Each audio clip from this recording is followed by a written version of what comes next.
नमस्कार। हिंदी के और एक नए अध्याय में आप सभी का स्वागत है। हम पढ़ रहे हैं एवरेस्ट मेरी शिखर यात्रा बचेंद्री पाल के विषय में। तो पिछले क्लास में हमने पढ़ा था कि एक दुर्घटनाग्रस्त हो जाती है बचेंद्री पाल की टीम में। दल में जो 10 सदस्य रहते हैं उसमें 9 सदस्य गंभीर रूप से घायल हो जाते हैं। उसके बाद बचेंद्री पाल केवल अकेली बच जाती है। बाकी के इस अभियान के जो टीम है वो पीछे रहते हैं और अगले दिन बचेंद्री पाल को आगे का यात्रा तय करना होता है। अब आगे वो बढ़ रही हैं और पीछे के जो अभियान के जो दल के लोग हैं वो पीछे हैं और किसी भी तरह वो पीछे जाकर वो अपने दल के सदस्यों का सहयोग करना चाहती हैं और उसी समय वो अपना कुछ सामान वगैरह पैक करके वो अपने जो तंबू है तंबू से निकलती है, क्योंकि पीछे की और जय नाम के जो 2 व्यक्ति हैं सदस्य हैं उनके टीम के वो पीछे रहते हैं। जय से तो वो मुलाकात कर लेती है। जय बोलता है कि पीछे मत जाओ क्योंकि आगे बहुत से कठिनाइयाँ, बर्फबारी हो रही है, एक्सीडेंट यानी कि दुर्घटनाग्रस्त हो सकती है, ऐसा कहते हैं। और जय उन्हें जाने के लिए रोकता है। जैसे मुलाकात जिनेवास पर, मैंने जो चौथा कैंप के बारे में आपको बताया, वहाँ मुलाकात होती है और वो उन्हें आगे जाने के लिए रोकता है। थोड़ा सा और आगे नीचे उतरने पर मैंने की को देखा, यानी कि की से मुलाकात होती है और वह देखकर हक्का बक्का हो गया। की जो है बचेंद्री पाल को देखकर हक्का बक्का यानी कि आश्चर्यचकित हो जाता है। तुमने इतनी बड़ी जोखिम क्यों ली बचेंद्री? यहां से आगे का पढ़ाई करने का था। तो सभी निकाल लीजिए 105 पृष्ठ। मैंने उसे दृढ़तापूर्वक कहा, मैं भी औरों की तरह एक पर्वतारोही हूं। दृढ़तापूर्वक यानी कि बड़े मजबूती से। पहले तो जय उन्हें रोकता है, फिर की रुकता है। की उन्हें कहता है, देखकर हक्का बक्का हो जाता है और कहता है कि तुमने इतना जोखिम क्यों उठाया, रिस्क क्यों उठाया। फिर उसके जवाब में उत्तर देती है, उसके सवाल में उत्तर देती है बचेंद्री बड़े ही साहस के साथ, मजबूती के साथ, कि मैं भी औरों की तरह, दूसरों की तरह एक पर्वतारोही हूं। इसीलिए मैं तुम्हारे इस दल में आई हूं। शारीरिक रूप से भी मैं ठीक हूं, इसलिए मुझे अपने दल के सदस्यों को मदद क्यों नहीं करनी चाहिए। की हंसा और उसने पेय पदार्थ से प्यास बुझाई, लेकिन उनसे मुझे अपना किट ले जाने नहीं दिया। अब की जो है मना करता रहता है कि तुम मत जाओ, और इधर वो क्या कहती है बचेंद्री कि मैं भी दूसरों की तरह हट्टी कट्टी हूँ, पर्वतारोही हूँ, मैं भी स्ट्रांग हूँ, मैं क्यों मदद नहीं कर सकती। और मेरा कर्तव्य दायित्व है कि मेरे पीछे आने वाले जो सदस्य हैं उनकी भी मदद करूँ। की हंस देता है और अपना जो पेय पदार्थ, गर्म पदार्थ है वो पीता है, लेकिन जो किट है वो किट जो है बचेंद्री को नहीं देता। पर्वतारोही चढ़ने के लिए बहुत, इसके बारे में मैंने आप लोगों को पहले आलोचना किया था। किट जो होता है पहनने के लिए, जो पर्वतारोहियों का जो कस्ट्यूम होता है, ड्रेस होता है, पीछे सिलेंडर वगैरह रखते हैं। आपके जो पैर है, पैर में भी मतलब उस टाइप का जूता रहता है पकड़ने के लिए, जो हथियार या एक प्रकार का लाठी, कुछ भी वो उनकी भाषा में कहते हैं, वो भाषा में नहीं पा। ठीक है। तो थोड़ी देर बाद साउथ कोली कैंप से लोहाटू और बिस्सा हमें मिलने नीचे उतर आए। थोड़े समय के बाद लोहाटू और बिस्सा जो इस दल के सदस्य थे वो उनसे उतरकर मिलने आता है। आपको इस पार्ट में आने वाले जो नाम हैं, जैसे की है, जय है, लोहासु है, उसके बाद आपका बिस्सा है, ठीक है, अंगदोरजी हैं, ठीक है। यहाँ के जो नेता हैं, नेता का नाम क्या था आपका, कर्नल फुल्लर जी हैं, उसके बाद उपनेता प्रेमचंद जी हैं, ठीक है। उसके बाद उनको मिलने जो आए थे बेस कैंप में तेंजिंग है। तो ये नाम जो है आपको याद रखना पड़ेगा, ठीक है। तो थोड़ी देर बाद साउथ कोल कैंप से लुहाडो और बिस्सा उन्हें मिलने के लिए आता है और हम सब साउथ कोल पर जैसे भी सुरक्षा और आराम की जगह उपलब्ध थी उस पर लौट आए।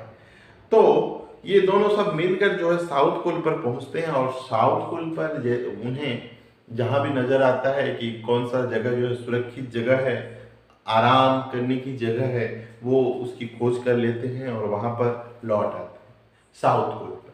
साउथ कोल जो है पृथ्वी का सबसे अधिक कठोर माने जाने वाली जगह है। साउथ कोल पृथ्वी पर बहुत अधिक कठोर जगह के नाम से प्रसिद्ध है। साउथ पोल किस नाम से प्रसिद्ध है? पृथ्वी की दुनिया की सबसे कठोर डेंजरस जगह के नाम से प्रसिद्ध है। साउथ पोल क्या है इसके बारे में मैंने आप लोगों को बताया था कि माउंट एवरेस्ट और लोत्से के बीच एक तेज धार वाला जगह है, ठीक है, इसलिए सबसे कठोर और डेंजरस जगह कहा जाता है। वहां पर इन्होंने एक बड़े ही सुरक्षित और आराम सी जगह चुनी और वहां पर वह रुकने लगे। अगले दिन मैं सुबह 4 बजे उठ गई और बर्फ पिघलाया, चाय बनाई, कुछ बिस्कुट और आधी चॉकलेट का हल्का नाश्ता करने के बाद मैं लगभग 5:30 बजे अपने तंबू से निकल पड़ी। अगले दिन बचेंद्री पाल 4 बजे उठ जाती है, ठीक है, चाय बनाने के लिए। वहां तो बर्फ ही बर्फ है, ठीक है, वहां पर बर्फ को पिघलाने लगती है, पिघला कर वहां चाय वाय बनाने के लिए अपना गैस वैस जलाने लगती है, ठीक है, क्योंकि वहां बर्फ जम जाते हैं हर जगह, वहां उसको निकालना पड़ता है, तोड़ना पड़ता है। बिस्किट खा लेती है, चॉकलेट कर लेती है, नाश्ता कर लेती है और 5 बजे तंबू से निकल पड़ती है। अंगदौर जी बाहर खड़ा था और कोई आसपास नहीं था। अंगदौर जी बिना ऑक्सीजन के ही चढ़ाई करने वाला था, लेकिन इसके कारण उसके पैर ठंडे पड़ जाते। अब जैसे वो तंबू से आगे बढ़ती, अंगदौर जी वहां रहते हैं। अंगदौर जी के अलावा वहां और कोई नहीं रहता। अंगदौर जी की यात्रा कैसी थी? वो बिना ऑक्सीजन की मदद से चढ़ रहे थे, ठीक है, इसलिए पैर उनके ठंडे पड़ जाते थे। ऊंचाई पर लंबे समय तक वह खुले में और रात्रि में शिखर कैंप पर नहीं जा सकते थे, इसलिए उसे या तो उसी दिन चोटी तक चढ़कर साउथ पोल पर वापस आ जाना पड़ता था अथवा अपने प्रयास को छोड़ देना था। बात समझ रहे हैं? अंगदौर जी जो थे वो बिना ऑक्सीजन के मदद से चढ़ रहे थे, इसलिए उनके पैर हाथ ठंडे पड़ जाते थे। वो रात में चढ़ाई नहीं कर लंबे समय तक चढ़ाई नहीं कर पाते थे, इसलिए उन्हें चढ़कर अंत में रात को बेस कैंप पर वापस साउथ पोल पर वापस आ जाना पड़ता था। बेस कैंप तो नीचे था, ठीक है। वह तुरंत ही चढ़ाई शुरू करना चाहता था और उसने मुझसे पूछा क्या मैं उसके साथ जाना चाहूंगी। एक ही दिन में साउथ पोल से चोटी तक जाना और वापस आना बहुत कठिन और श्रम साध्य होगा। इसके अलावा यदि अंगदौर जी के पैर ठंडे पड़ गए तो उसके लौट कर आने का भी जोखिम था। अब वह तुरंत ही चढ़ाई शुरू करना चाहता था और उसने मुझसे पूछा, यानी कि अंगदौर जी ने बचेंद्री पाल से पूछा। क्या पूछा? कि क्या तुम मेरे साथ जाना चाहती हो? और एक ही दिन में साउथ पोल से जो एवरेस्ट की चोटी है, एवरेस्ट की चोटी और वहां से वापस आना बड़ा ही कठिन है और श्रम साध्य है। श्रम मतलब परिश्रम, बहुत परिश्रम लगने वाला है। इसके अलावा यदि अंगदौर जी के पैर अगर ठंडे पड़ जाते, क्योंकि वो बिना ऑक्सीजन की मदद से चल रहे हैं, ये बात को आपको समझना पड़ेगा। देखिए कि एवरेस्ट पर चढ़ना सबका अलग अलग रिकॉर्ड है। कोई पहली बार में चढ़ जाता है, ठीक है, कोई बिना ऑक्सीजन की मदद से चढ़ने का रिकॉर्ड बनाना चाहता है, कोई मतलब 5 बार में चढ़ लेता है, कोई 4 बार में चढ़ लेता है, कोई पहला पुरुष चढ़ लेता है, कोई बूढ़ा आदमी चढ़ता है, कोई कम उम्र का चढ़ता है, ठीक है, कोई अपंग आदमी, ठीक है, चढ़ता है। तो ऐसे ही वो अपना अपना रिकॉर्ड बनाते हैं, ठीक है। तो इसमें जो अंगदौर जी हैं वो अपना रिकॉर्ड जो है बिना ऑक्सीजन की मदद से चढ़ने का रिकॉर्ड बनाना चाहते हैं। और इधर दूसरी तरफ कौन? बचेंद्री पाल की पहली महिला और पहली बार में चढ़ने वाली रिकॉर्ड बनाना चाहती है, ठीक है। तो इधर अंगदौर जी जो बिना ऑक्सीजन की मदद से चढ़ने वाले हैं, उनके लिए जोखिम है, रिस्क है कि अगर वो रात में लौटते हैं तो उनको बहुत बड़े खतरों का जोखिम उठाना पड़ सकता है, खतरों का सामना करना पड़ सकता है। मुझे फिर भी अंगदौर जी पर विश्वास था और साथ साथ मैं आरोहण की क्षमता और कर्मठता के बारे में भी आश्वस्त थी। उन्हें तो अंगदौर जी पर पूरा पूरी विश्वास था। उसके साथ साथ आरोहण की क्षमता, आगे बढ़ने की, आगे चढ़ने की क्षमता पर, और उनकी कर्मठता, उनके कर्म के प्रति, काम के प्रति जो वफादारता है, यानी कि उनकी जो कर्मठता है, उस पर भी बचेंद्री पाल जी को विश्वास था। अन्य कोई भी व्यक्ति इस समय साथ चलने के लिए तैयार नहीं था। उनके पास कोई ऑप्शन भी नहीं थे कि कोई अन्य व्यक्ति, सब थके हुए थे, पीछे थे, ठीक है, डर रहे थे, ठीक है। तो केवल एक ही व्यक्ति थे जो अंगदोर जी थे, और इनके सिवाय कोई भी ऊपर एवरेस्ट पर चढ़ना या शिखर पर चढ़ने के लिए प्रस्तुत नहीं था। सुबह 6:20 पर जब अंगदोर जी और मैं साउथ पोल से बाहर आ निकले तो दिन ऊपर चढ़ाया था। हल्की हल्की हवा चल रही थी, लेकिन ठंड भी बहुत अधिक थी। मैं अपने आरोही उपस्कर में काफी सुरक्षित और गर्म थी। ध्यान दो, 6:30 बजे ये लोग जो थे वो साउथ पोल से बाहर निकले। आगे चढ़ते चढ़ते जो है जब बाहर आ निकले तो दिन ऊपर चढ़ा आया था, यानी कि सूरज निकल गया था, धूप लगने लगी थी, ठीक है।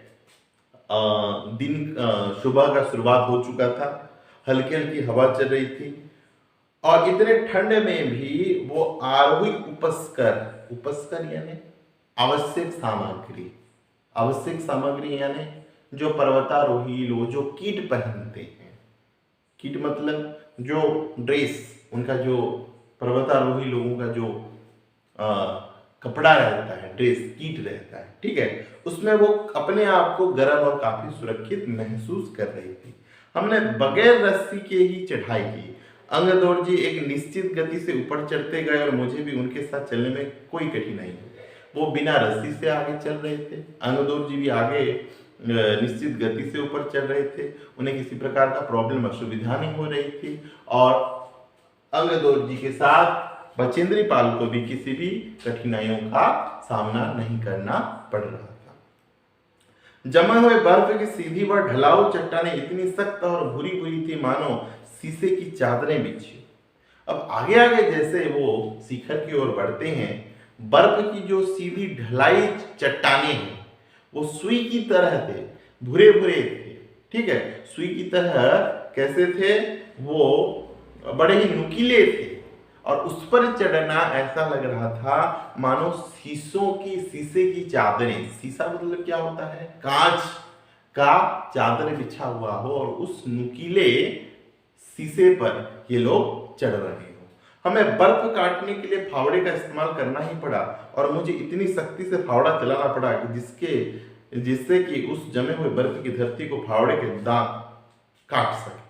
अब उसको काटने के लिए उन्हें फावड़ा भी वो पकड़ के ले गए थे, फावड़ा चलाना पड़ा, और उन्हें इतने सख्त से, यानी इतने दम के साथ उन्हें फावड़ा चलाना पड़ा, जिससे फावड़े के दांत से सारे के सारे बुक जो है कट सके। मैंने उन खतरनाक स्थलों पर हर कदम अच्छी तरह सोच समझ कर उठाया। वो जो जगह था वो अत्यंत कठोर था, खतरनाक था, खतरनाक से भरा हुआ था। एक एक कदम जो है उन्हें सोच विचार कर आगे बढ़ाना था, क्योंकि अगर कहीं भी अगर चूक हो गई तो वो सीधे धड़ाम से नीचे गिरती या दुर्घटनाग्रस्त हो सकती थी। 2 घंटे से कम समय में ही हम शिखर कैंप पर पहुंच गए, यानी कि 2 घंटा भी नहीं लगा। आपके जो साउथ पोल था, साउथ पोल से कहां तक पहुंचने के लिए? शिखर कैंप, यानी कि पूरा एवरेस्ट की शिखर तक पहुंचने के लिए उन्हें 2 घंटे से भी कम का समय लगा। अंगदौर जी ने पीछे मुड़कर देखा और मुझसे कहा कि क्या मैं थक गई हूं? मैंने जवाब दिया नहीं, जिसे सुनकर वे बहुत अधिक आश्चर्यचकित और आनंदित हुए। अब जैसे अंगदौर जी आगे आगे रहते हैं और पीछे बचेंद्री पाल जी रहती हैं, वो जैसे ही पूछते हैं कि क्या मैं थक गई, यानी क्या बचेंद्री तुम थक गई, तो वहां बचेंद्री नहीं का जवाब देती है। तब यह सुनकर अंगदौर जी बड़े ही आश्चर्यचकित होते हैं और आनंदित यानी खुश भी होते हैं। उन्होंने कहा कि पहले वाले दल जो थे शिखर कैंप पर पहुंचने के लिए उन्हें 4 घंटा लगा था, लेकिन हमें 2 घंटे से भी कम का समय लग रहा है। यदि हम इसी गति से चलते रहे तो हम शिखर पर दोपहर 1 बजे तक पहुंच सकते हैं, ठीक है। तो पहले जो दल थे उन्हें 4 घंटा का समय लगा था, और आज जो ये लोग जा रहे हैं तो अभी तक तो 2 घंटे से भी कम तक समय लगा है, ठीक है। अगर इसी गति से वो आगे बढ़े, यानी कहने का मतलब वो जहां तक पहुंचे वहां तक पहुंचने के लिए उन्हें 4 घंटा लगा, लेकिन वहां तक उन्हें पहुंचने के लिए 2 घंटे से भी कम का समय लगा। अगर इसी गति से वो आगे बढ़े तो वो पूरे शिखर तक पहुंचने के लिए उन्हें लगभग 1 बज सकता है। लुहाटू हमारे पीछे पीछे आ रहा था और जब हम दक्षिणी शिखर के नीचे आराम कर रहे थे वह हमारे पास पहुंच गया। थोड़ी थोड़ी चाय पीने के बाद हमने फिर चढ़ाई शुरू की। अब लुहाटू जो था इस अभियान का सदस्य था, वो पीछे पीछे था, ठीक है। और दक्षिणी शिखर के नीचे वो जैसे आराम कर रहे थे, आराम करते करते वह भी लुहाटू भी उनके पास तक पहुंच गया। उन्होंने वहां पर थोड़ी थोड़ी चाय पी ली और फिर चढ़ाई की यात्रा शुरू कर दी। लुहाटू एक नायलॉन की रस्सी लाया था, इसलिए अंगदोर जी और मैं रस्सी के सहारे चढ़े, जबकि लुहाटू एक हाथ से रस्सी पकड़े हुए बीच में चला। अब लुहाटू एक लाइन कौन से चीज की? नायलॉन। नायलॉन मतलब मैंने आप लोगों को पिछले क्लास में बताया था, थर्मोप्लास्टिक, यानी कि एक प्लास्टिक का रस्सी है नायलॉन, आप लोगों ने देखा होगा, ठीक है। तो उस नायलॉन की रस्सी जो है लुहाटू लाया था और इसलिए अंगदोर जी और बचेंद्री पाल रस्सी के सहारे चढ़ने लगे और लुहाटू एक हाथ से रस्सी पकड़ा हुआ था और बीच में चल रहा था। उसने रस्सी अपनी सुरक्षा के बजाय हमारे संतुलन के लिए पकड़ी हुई थी। लुहाटू ने रस्सी इसलिए पकड़ी थी ताकि ये दोनों को जाने के लिए सहारा मिले, संतुलन हो सके, ठीक है। जबकि वो सुरक्षा के लिए नहीं पकड़ा था, किसके लिए? सहारा देने के लिए, ठीक है। लुहाटू ने ध्यान दिया कि मैं इन ऊंचाइयों के लिए सामान्यतः आवश्यक 4 लीटर ऑक्सीजन की अपेक्षा लगभग 2.5 लीटर ऑक्सीजन प्रति मिनट की दर से लेकर चढ़ रही थी। मेरे रेगुलेटर पर जैसे ही उसने ऑक्सीजन की आपूर्ति बढ़ाई, मुझे महसूस हुआ कि सपाट और कठिन चढ़ाई भी अब आसान लग रही है। अब ध्यान दें, बचेंद्री पाल जी जो थी वो 4 लीटर के ऑक्सीजन की अपेक्षा लगभग 2.5 लीटर ऑक्सीजन प्रति मिनट की दर से लेकर वो चल रही थी, ठीक है। उनके रेगुलेटर जो था उसमें ऑक्सीजन की आपूर्ति को बढ़ाया गया, ऑक्सीजन की मात्रा को बढ़ाया गया। तब उन्हें महसूस हुआ कि सपाट और कठिन चढ़ाई भी अब आसान हो सकती है, ठीक है। दक्षिणी शिखर के ऊपर हवा की गति बढ़ गई थी। उस ऊंचाई पर तेज हवा के झोंके भूरे भूरे बर्फ के कणों को चारों तरफ उड़ा रहे थे, जिससे दृश्यता शून्य तक आ गई थी। अनेक बार देखा कि केवल थोड़ी दूर के बाद कोई ऊंची चढ़ाई नहीं है, ढलान एकदम सीधा नीचे चला गया। अब दक्षिणी शिखर के ऊपर हवा की गति जो है बढ़ने लगी थी। दक्षिणी शिखर में जो हवा, जैसे जैसे वो आगे बढ़ते गए, हवा की गति उतनी तेज रफ्तार होते गई। उस ऊंचाई पर तेज हवा के झोंके के साथ जो भूरे भूरे बर्फ के जो कण थे वो भी चारों तरफ उड़ने लगे थे, जिससे दृश्यता जो है शून्य दिखाई देने लगा। यानी कि आप जितना भी चढ़ेंगे आपको रास्ता सपाट दिखाई देता है, लेकिन एक्चुअली में सही में वो सपाट नहीं है बल्कि ढलान है। क्यों? क्योंकि चारों तरफ जो है बर्फ के जो छोटे छोटे भूरे भूरे गोले जो हैं उड़ रहे हैं, उससे रास्ता जो है, आगे की रास्ता जो है दिखाई नहीं पड़ती। जितना भी चलो वो शून्य सा दिखाई पड़ता है, सपाट सा दिखाई पड़ता है। ढलान एकदम सीधा नीचे चला गया। मेरी सांस मानो रुक गई थी। मुझे विचार कौन था कि सफलता बहुत नजदीक है। अब उस समय जैसे जैसे ऊंचाई बढ़ रही है, ऑक्सीजन की मात्रा भी कमती जा रही है, रेगुलेटर में ऑक्सीजन की मात्रा बढ़ाया जा रहा है और बछिंद्री पाल की सांसें भी जो है वो रुक सी गई है। मुझे विचार कौन था? अचानक उनमें एक चिंतन आता है। क्या चिंतन आता है? कि सफलता जो है, यानी कि शिखर का यात्रा जो है कंप्लीट होने वाला है और शिखर तक पहुंचने की जो सफलता है वो बहुत नजदीक है। 23 मई 1984 के दिन दोपहर के 1:07 पर मैं एवरेस्ट की चोटी पर खड़े। उन्होंने सफलता प्राप्त कर लिया है। 23 मई का दिन है और 1984 का साल है, दोपहर का समय है, 1:07 हुए हैं और वो एवरेस्ट की चोटी पर खड़ी है। एवरेस्ट की चोटी पर पहुंचाने वाली वो भारत की प्रथम महिला बनी है। एवरेस्ट शंकु की चोटी पर इतनी जगह नहीं थी कि 2 व्यक्ति साथ साथ खड़े हो सके। चारों तरफ हजारों मीटर लंबी सीधी ढलान को देखते हुए हमारे सामने प्रश्न सुरक्षा का था। अब एवरेस्ट की शंकु शंकु शंकु का मतलब क्या होता है? शंकु का मतलब होता है नुकीला। ठीक है, शंकु का मतलब क्या है? नुकीला। शंकु जैसे कि ये जो है ये शंकु है। ठीक है, तो इसी प्रकार का जगह था। शंकु तो ये इतना जगह नहीं था, जगह बहुत कम था। ठीक है, जैसे कि आप लोग पहाड़ को देखते हैं। ठीक है, तो शंकु का मतलब ये जगह। ठीक है, तो ये जगह जो था वो दो व्यक्ति के खड़े होने के लायक नहीं था।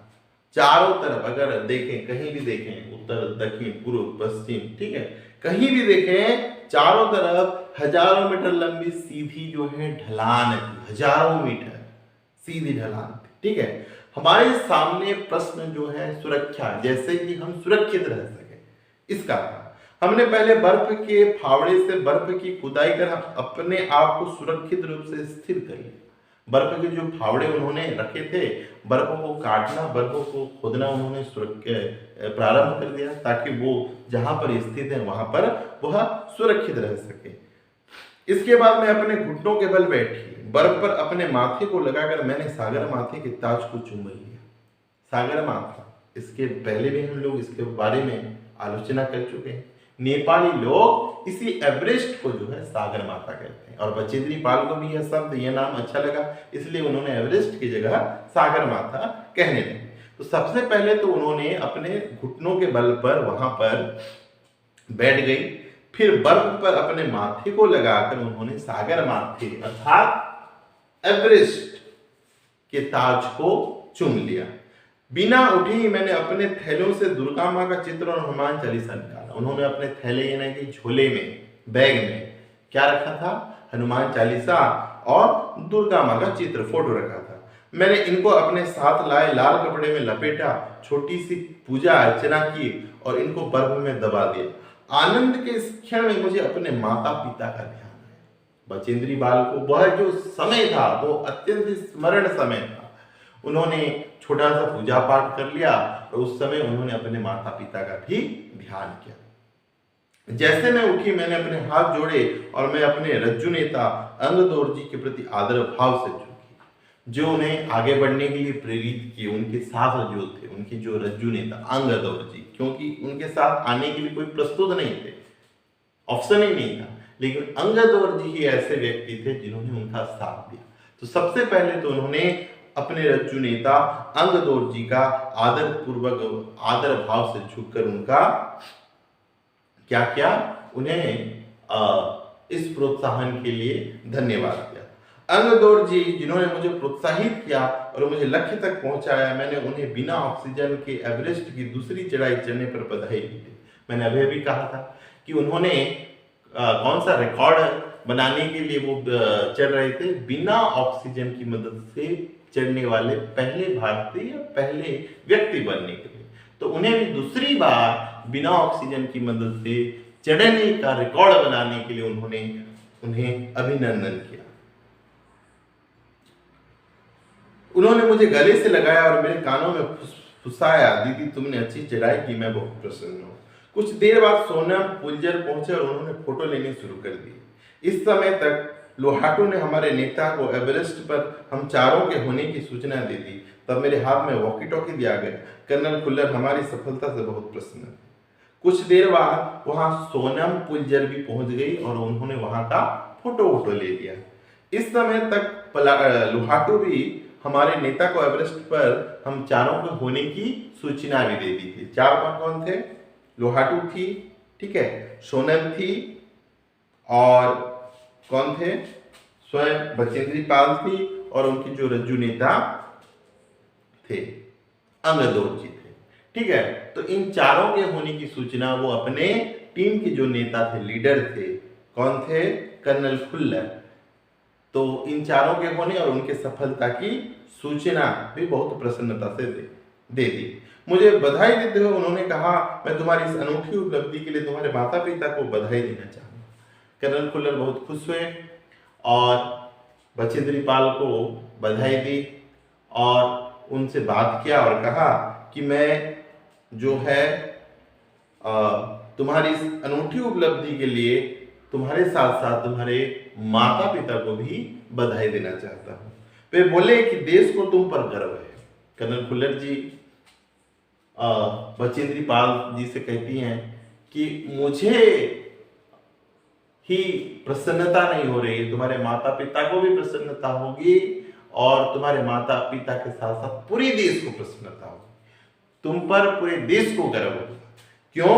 क्योंकि तुम अब ऐसी वैसी साधारण लड़की नहीं बन गई हो, बल्कि भारत की पहली महिला बन चुकी हो जो एवरेस्ट पर पहली बार चढ़ने का रिकॉर्ड बना लिया है।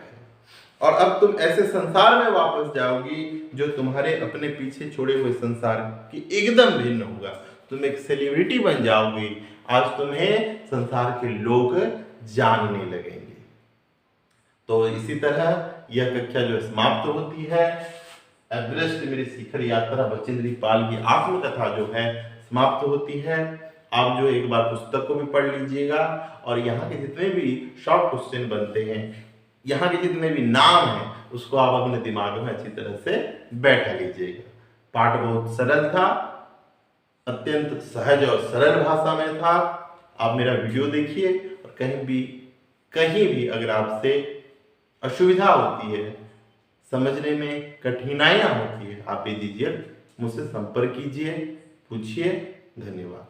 जय हिंद, जय हिंद।